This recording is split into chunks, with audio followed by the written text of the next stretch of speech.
ایک دن حضرت شہاب الدین سہروردی رحمۃ اللہ علیہ کے مریدین نے آپ سے فرمایا کہ یا حضرت، ہم فکر مند ہیں کہ ہم برسوں سے آپ سے منسلک ہیں اور عبادت اور ریاضت میں بھی کوئی کسر باقی نہیں رکھ رہے، لیکن آپ کی وہ توجہ جو برسوں بعد بھی ہم پر نہ ہوئی وہ حضرت بہاؤالدین ذکریہ پر ہے۔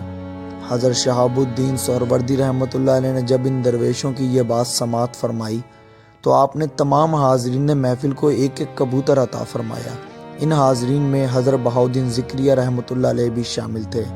آپ نے سب کو کبوتر دینے کے بعد حکم دیا، تم سب یہ کبوتر لے جاؤ اور اپنا اپنا کبوتر چھپا کر ایسی جگہ سے ذبح کر کے لاؤ جہاں تمہیں کوئی نہ دیکھ رہا ہو۔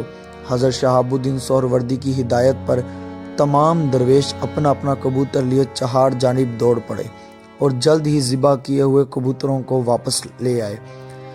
آپ نے تمام درویشوں سے پوچھا، کیا تم نے اس کو ایسی جگہ پر جا کر ذبح کیا ہے جہاں تمہیں کوئی نہ دیکھ رہا ہو؟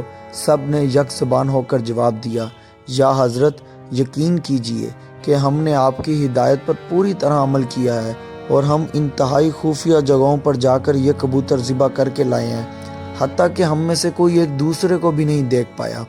اب حضرت شیخ شہاب الدین رحمۃ اللہ علیہ نے دریافت کیا، کیا بہاؤالدین بھی واپس پہنچ گئے ہیں؟ سب نے ادھر ادھر دیکھا اور عرض کی کہ قبلہ محترم، بہاؤالدین ابھی تک نہیں پہنچے۔ تو آپ نے فرمایا، انتظار کرو، جب تک وہ نہیں آ جاتے مزید بات نہیں ہو سکتی۔ تمام درویش انتہائی اشتیاق کے ساتھ آپ بہاؤالدین ذکریہ کا انتظار کرنے لگے۔ ابھی تھوڑی ہی دیر گزری تھی کہ منتظرین نے دیکھا کہ حضرت بہاؤالدین ذکریہ دوڑے دوڑے آ رہے ہیں۔ جیسے ہی بہاؤالدین ذکریہ مجمع میں پہنچے تو حضرت شیخ شہاب الدین رحمۃ اللہ علیہ نے ان سے پوچھا کہ بہاؤالدین، کیا اپنا کبوتر ذبح کر کے لائے ہو؟ حضرت شیخ شہاب الدین رحمۃ اللہ علیہ کے اس استفسار پر حضرت بہاؤالدین ذکریہ نے زندہ کبوتر آپ کے حوالے کر دیا، جس پر آپ نے پوچھا، بہاؤالدین، یہ تم نے کیا کیا؟ کبوتر کو بغیر ذبح کیے ہی واپس آ گئے، حالانکہ میں نے تمہیں ہدایت کی تھی کہ کبوتر کو ذبح کر کے لاؤ، جبکہ تمام درویش اپنے اپنے کبوتر ذبح کر کے لائے ہیں۔ حضرت شیخ شہاب الدین سہروردی کے اس سوال پر حضرت بہاؤالدین خاموش ہو گئے۔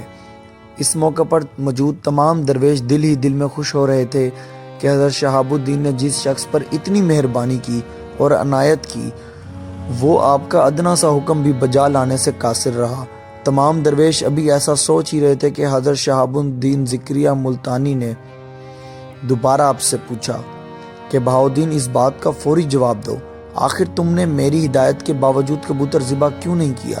اب حضرت بہاؤالدین ذکریہ رحمۃ اللہ علیہ نے لب کھولے اور آپ نے اپنے مرشد کامل سے عرض کی، یا حضرت، آپ کے حکم کے ساتھ یہ شرط عائد تھی کہ میں کبوتر وہاں سے ذبح کر کے لاؤں جہاں کوئی نہ دیکھ رہا ہو، مگر میں جدھر بھی گیا، جہاں بھی پہنچا، مشرق و مغرب اور شمال و جنوب کی طرف کوئی جگہ میں نے نہیں چھوڑی، لیکن میں نے ہر جگہ پر رب کریم و عظیم کا جلوہ پایا، رب ذوالجلال کی ذات کو موجود پایا۔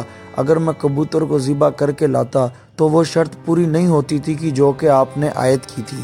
اگر کوئی ایسی جگہ ہو جہاں رب کائنات کی ذات نہ دیکھ رہی ہو تو میری رہنمائی فرمائے، میں دوبارہ جا کر کبوتر ذبح کر کے لاتا ہوں۔ حضرت شیخ شہاب الدین سہروردی نے جب حضرت بہاؤالدین ذکریہ کی یہ بات سنی تو آپ زیر لب مسکرائے اور تمام درویشوں کی جانب دیکھا تو سب نے اپنی نظریں نیچی کر لیں اور آپ نے حضرت بہاؤالدین ذکریہ کو سینے سے لگا لیا اور آپ کو امتحان میں کامیابی و کامرانی کی نوید دی۔